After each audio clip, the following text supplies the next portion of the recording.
तुम्हारी प्लेटलेट्स गिर रही थीं और उल्टियां भी हो चुकी थीं। आईसीयू में थीं। थैंक गॉड बच्चे वक्त रहते अस्पताल ले आए, वरना ड्यूटी डॉक्टर मेरी तरफ हिकारत से देख रहे थे। मैं किसी अजनबी सा शून्य में खो गया।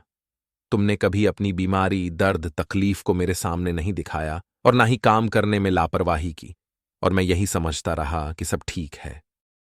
शादी के बाद से ही तुम्हारी यह सपनों को मुट्ठी में कैद करने की बातें मुझे बचकानी, बेबुनियाद लगती।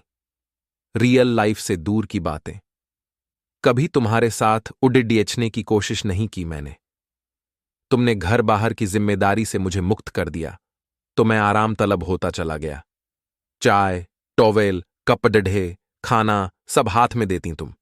जब मैं ऑफिस से घर आता चाय पिलाती और मैं अपने दोस्तों से मिलने निकल जाता। उस दिन मुझे बुखार था तो मेरी तीमारदारी में लग गई थीं। खुश भी थीं कि मैं अब तुम्हारे साथ पास रहूंगा, कुछ देर ही सही।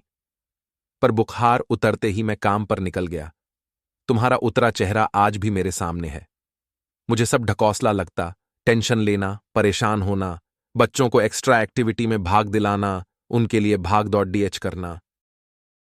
तुम अपने सपनों व भावनाओं को मारकर मेरे साथ हर क्षण खुशी से बिताना चाहती थीं।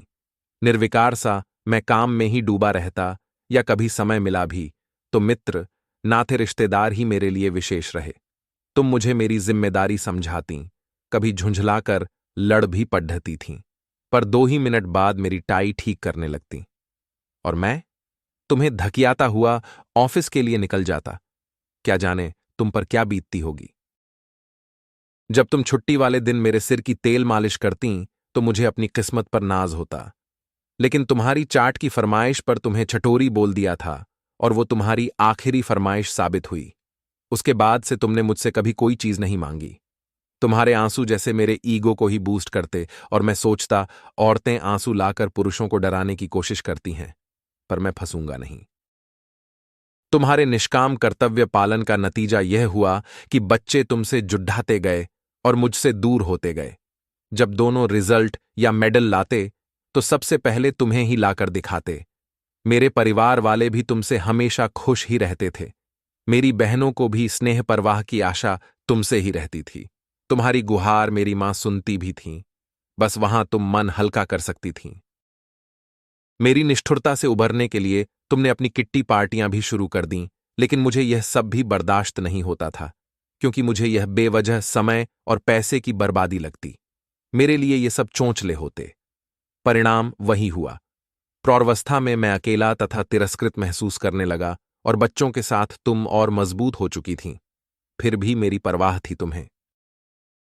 अब बस यह अंतर आ चुका था कि जिस सानिध्य के लिए तुम तरसती थीं, उसके लिए अब मैं तरसने लगा, क्योंकि जब भी मैं चाहता तुम मेरे आसपास रहो, तुम किशोर हो रहे बच्चों से घिरी उनकी कोई समस्या सुलझा रही होती। अब बच्चे भी अपनी अपनी जॉब में खुश हैं। इतने सालों की चुप्पी, या यूं कहें तिरस्कार से तुम खुद को सिमटा चुकी थीं। तुम्हें 3 दिन से चढ़ रहे बुखार को भी मैं देख नहीं पाया, व जब रविवार को बेटा घर आया तो उसने तुम्हें एडमिट करवाया। अब तो बच्चों को भी मैं हर पहल को उनकी मां को नकारने वाली वस्तु लगने लगा हूं। लेकिन मैं जानता हूं कि तुम मुझे अकेला छोड़कर नहीं जाओगी। जिंदगी भर मैं खुद को तृप्त समझता रहा और तुम तृषित रहीं। आज मैं तृषित हूं, तुम तृप्त दिखाई दे रही हो,